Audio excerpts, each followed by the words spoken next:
I'm going to talk to you today about Dr. Jubitron. I'm also going to tell you about how around 1832, when he was working in Paris, what else was going on at the time, because it's actually quite an interesting tale.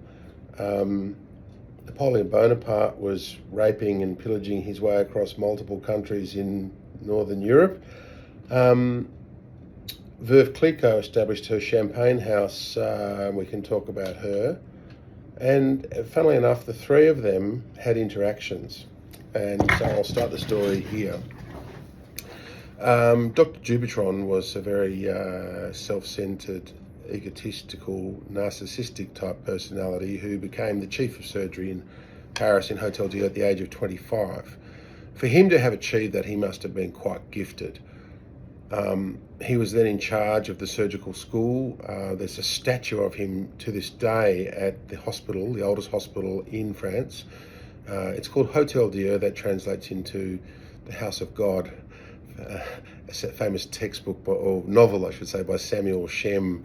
Most medical students in Australia and America have read that book. It's quite humorous. Hotel Dieu was still is the oldest working hospital in Paris and in France. For those of you who've been to Notre Dame Cathedral, you probably walked straight past it and didn't see it. If you stand on top of the bell tower and you look down, it's immediately on your right. It's the building next door. It's always been, it's been burnt down and rebuilt, as has Notre Dame several times, but it's still next door, and it's on the island in the middle of Paris, Ile de la Cité, and it's still got a statue of Dr. Jubitron in the foyer of the hotel. The medical students today are expected to vandalise that statue on their first day of year every year. And I've seen it several times vandalised in different ways. It's quite amusing. Anyway, that said, Rue Jubitron is the street where they have the medical school bookshop in the left bank of the Sorbonne district, and Dr. Jubitron remains a very powerful and influential figure in the medical and surgical history of not only France, but I would say Europe and the world. Obviously, he was a leader and pioneer of the time.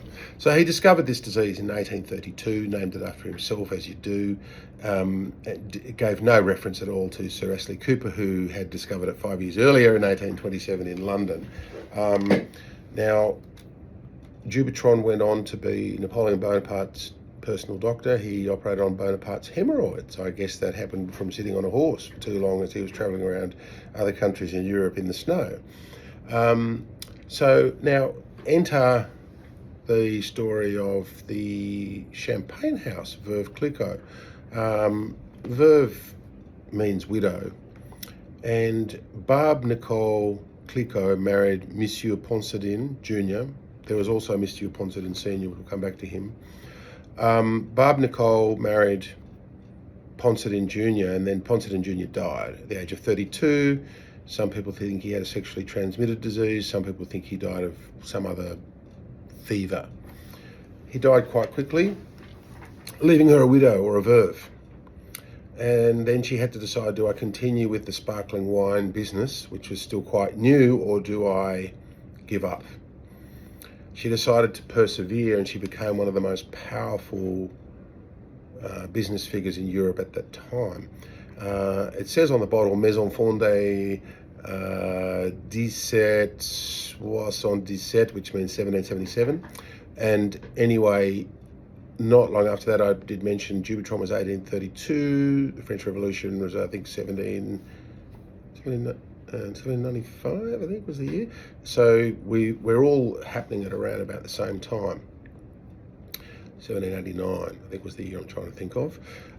Anyway, the anaesthetic was invented in 1846 in the United States, and quickly came to Paris as a way to allow this surgery to propagate. And anyway, getting back to Bonaparte, he travelled on one of his escapades to Poland and had to stop for the winter at the town of Reims, which is the capital of the Champagne district in France. And the biggest house in town happened to be Maison Ponsadine, owned by Ponsadine Senior. And Napoleon took over that house along with his officers, and they occupied the house for, I think it was some months. Ponsadine Senior reportedly hated Napoleon for all the damage he was causing all over Europe. Not all the French people agreed with Napoleon. Some people were embarrassed by his warlike actions, taking artifacts from other countries and bringing them back to France. Ponsadine was one of those people who didn't agree, but he never said anything to Bonaparte's face, or he would have been executed, perhaps with a guillotine. But what he did do is he fed him, housed him, until the army was ready to move on. And when they left, Bonaparte was so unaware that he gave Ponsadine Senior a knighthood and made him the mayor of Reims, the capital.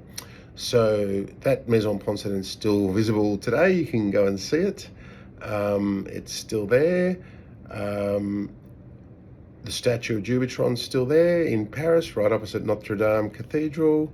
The hospital's still there. It's still working in the centre of Paris. So there's a lot of pretty interesting history. And this story is generally best told over a glass of champagne and dinner, but that'll have to wait till another time.